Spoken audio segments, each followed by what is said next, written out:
Kết ítបងប្អូនឥឡូវនេះឡាន Challenger គឺយើងកំពុងតែចូល stock ថ្មីក្តៅតែម្ដងហើយចំពោះបងដែលកំពុងតែចង់បានឡាន stock ភ្លាមបងប្អូនអាចធ្វើការមកមើលរថយន្ត Challenger ផ្ទាល់ឬក៏ធ្វើការទៅជាមួយខ្ញុំផ្ទាល់បាន Mr. ចិន្តាតាមរយៈទូរស័ព្ទ093 544512ខ្ញុំនឹងលម្អិតព័ត៌មានបន្ថែមពាក់ព័ន្ធទៅនឹងលក្ខខណ្ឌនៃការរំលោះព័ត៌មានពាក់ព័ន្ធទៅនឹង option ឡានដែលបានបំពាក់ទៅលើឡាន Challenger ដោយបងប្អូនបានដឹងសពមួយដងថារថយន្ត Challenger គឺជាប្រភេទរថយន្ត SUV ដែលកំពុងតែទទួលបានការគាំទ្រខ្លាំងពីសំណាក់អតិថិជននាពេលបច្ចុប្បន្ននេះរីឯតម្លៃកាន់តែពិសេសត្រឹមតែ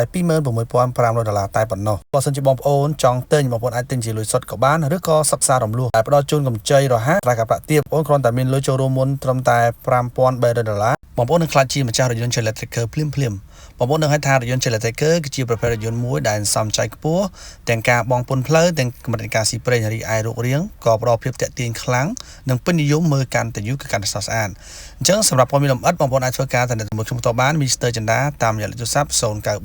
544512